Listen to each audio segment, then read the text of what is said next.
पश्चिमी मीडिया का दावा है कि जहां इजराइल और ईरान के दरमियान जंग के खतरात बढ़ रहे हैं, वहीं कुछ जगहों पर ऐसा हो रहा है कि दोनों मुमालिक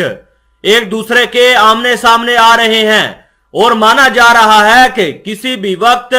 ये एक दूसरे के ऊपर हमला कर सकते हैं। जहां ईरान वालों ने अपने खतरनाक air defence system missile Syria के अंदर तैनात किए हुए हैं, वहीं से ये खबर निकल कर आ रही है कि ईरान वालों ने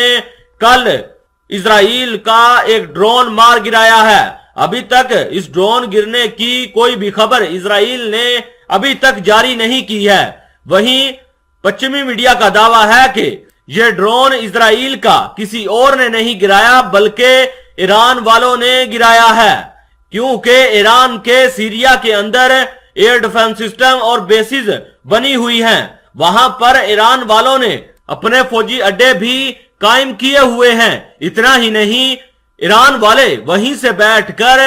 इजराइल का जो कट्टर दुश्मन है हिजबुल्लाह, उसको लगातार हथियार मुहैया करता हुआ जा रहा है।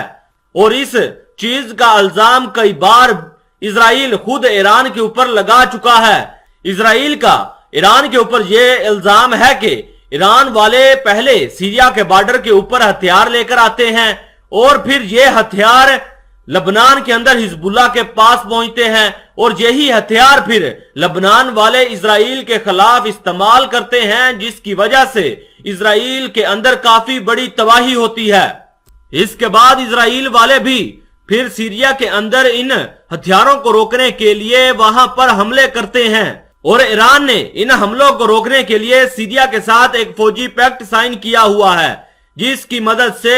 ईरान वाले पहले सीरिया के अंदर अपने खतरनाक एयर डिफेंस सिस्टम और मिसाइल वहां पर तैनात करते हैं। और फिर आज ये खबर आ रही है कि इजराइल का एक जासूसी ड्रोन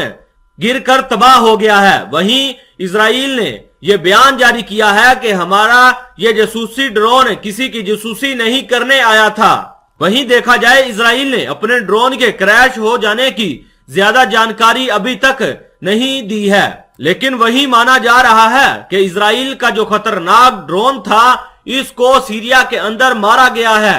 और इस ड्रोन को गिराने के पीछे इजराइल का कट्टर दुश्मन ईरान भी हो सकता है, क्योंकि सीरिया के अंदर ईरान वालों ने बड़ी तादाद में अपने एयर डिफेंस सिस्टम और बेसिस बनाए हुए हैं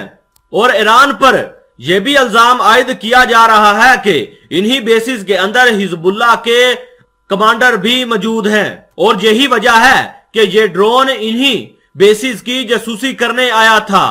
ताकि ये पता लगाया जाए कि क्या ईरान वाले इन बेसिस के अंदर हिजबुल्लाह को जगह देते हैं, क्या ईरान वाले इन्हीं बेसिस की मदद से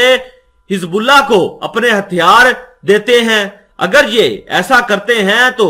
इजराइल वाले इन बेसिस के ऊपर हमला करके उनको तबाह कर दे, ताकि ये अड्डे फिर कभी भी इजराइल के खिलाफ इस्तेमाल ना हो सके। लेकिन यह भी दावा किया जा रहा है कि ये जो इजराइल का जासूसी ड्रोन गिरा है, ईरान के एयर डिफेंस सिस्टम ने मार गिराया है।